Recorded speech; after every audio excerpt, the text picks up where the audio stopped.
ওর সাথে আমার কালকেও কথা হয়েছে, আমাদের রবিবারে ক্রাফট করে আনার কথা ছিল।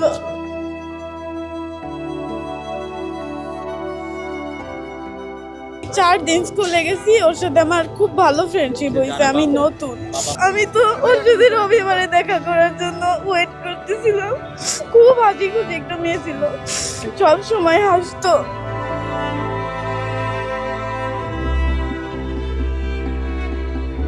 তোমার সাথে যে স্মৃতি থাকতো, স্মৃতিগুলো ছিল স্মৃতিগুলো ছিল বা খুবই ভালো একটা মেয়ে ছিল, খুবই ভালো একটা মেয়ে ছিল, খুব শান্ত প্রকৃতির ভদ্র মেয়ে ছিল। আর ও শাইন স্কুলে খুবই রেগুলার একটা স্টুডেন্ট ছিল। প্রতিদিন ও স্কুলে আসতো, ঠিক টাইম মতো স্কুলে আসতো। পড়াশোনায়ও অনেক ভালো ছিল, ক্লাসেও খুব অ্যাটেন্টিভ ছিল। এই আর কি। আপনি কোন স্কুলে পড়াশোনা করতে এবং কতদিন যাবত আপনার যে উনি পড়াশোনা টিচার যার একটা সম্পর্ক কেমন ছিল আপনার সাথে? জি, আমার সাথে রোদেলার খুবই ভালো সম্পর্ক ছিল। ও আমাদের শাইন স্কুলে ক্লাস 6 থেকে ও আমাদের স্কুলে পড়ছে। ও এবার ক্লাস 8-এ উঠেছে। ওদের স্বপ্ন পূরণে পাশে থাকতে পেরে আমরা গর্বিত। এই যে একটা মর্মান্তিক ঘটনা, একই ফ্যামিলির 3 জন বাবা মা এবং সন্তান সহ মারা গেল, এই বিষয়টি আপনাকে কেমন লাগে? এটা আসলে কি বলবো, এটা খুবই মর্মান্তিক একটা ঘটনা। এটা ভাষায় কিছু যে বলে প্রকাশ করা যাবে এখানেও কিছুই বলার নেই। কারণ আমি ওই ফ্যামিলিতে এখন ওই বাসা থেকে আসছি। রোদেলার মার অবস্থা দেখলাম খুবই খারাপ, মেয়ের জন্য কান্নাকাটি করছে। তারপরে ওর আবার চাচতো ভাই, আবার চাচা মারা গেছে, চাচি অজ্ঞান হয়ে যাচ্ছে। ওদের অবস্থা খুবই খারাপ দেখে আসলাম আমি ওই বাসা থেকে। একটু কথা বলো বাবা, একটু বলো তোমার বান্ধবীর ব্যাপারে বলো গতকাল তো একটু মনে হয় বলো। তোমার সাথে ক্লাস করেছে, গতকাল তো ক্লাস করেছিল, যে আজকে এই মর্মান্তিক ঘটনার কারণে নেই। ওর সাথে আমার কালকেও কথা হয়েছে, আমাদের রবিবারে ক্রাফট করে আনার কথা ছিল। আমি কিছু বলতে পারবো না, আমার খুব ভালো একটা ফ্রেন্ড ছিল। আমি যদিও বা নতুন, ক্লাস 8-এ।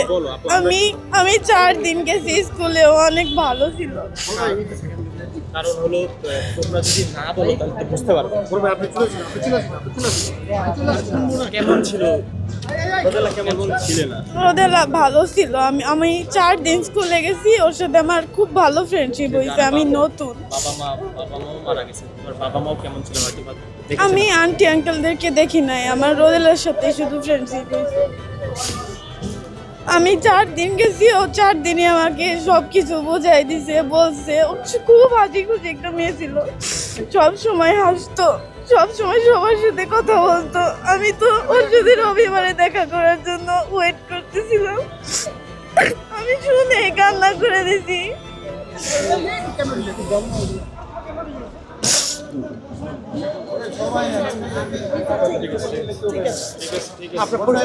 আপনি বলছিলেন আপনি টিচার, জি, আমি শাইন স্কুলের টিচার, টাঙ্গাইল শাহিন। জি, ওখানে রোদেলা ক্লাস 6 থেকেই পড়ছে। আমিও এখানে 2020 সালে জয়েন করেছি শাইন স্কুলে। এই যাবৎ আমি ওখানে টিচিং প্রফেশনে আছি এখানে। তো রোদেলা আগেই বললাম যে ও আসলে খুব ভালো একটা মেয়ে ছিল, এতটা ভালো যে এটা কি বলবো। তার মৃত্যুতে আমরা আসলে খুব গভীরভাবে শোকাহত। আমরা খুব ভালো একটা স্টুডেন্ট আমরা হারিয়ে ফেললাম। তার অনেক স্বপ্ন ছিল, সে বলতো যে বড় হয়ে সে ডাক্তার হবে। তাকে আমরা প্রায়ই জিজ্ঞেস করতাম ক্লাসে, বাবা তুমি বড় হয়ে কি হতে চাও? ও তখন বলতো যে আমি সায়েন্স নিয়ে পড়বো, যে ডাক্তার হব আমি বড় হয়ে। এটা তার স্বপ্ন ছিল। ও ক্লাস 8-এ ছিল, 8ম শ্রেণীর স্টুডেন্ট ছিল, টাঙ্গাইল শাইন স্কুল আমাদের। জি, আমি শাইন স্কুলের টিচার। জি, এখানে বেড়াতে আসলে না বেড়াতে আমি বেড়াতে আসিনি। মেয়েটা পড়তো কোথায়? মেয়েটা পড়তো শাইন স্কুলে, এই যে 17 নম্বর রোডে আমাদের শাইন স্কুল, টাঙ্গাইল শাহিন। ওখানে ও পড়তো ক্লাস 6 থেকে, ক্লাস 6 থেকে পড়তো। জি, এবছর 8-এ উঠেছে ও। ওর রোল ছিল 6 রোল নাম্বার ছিল। ঠিক আছে, থ্যাংক ইউ। ঠিক আছে। ভাই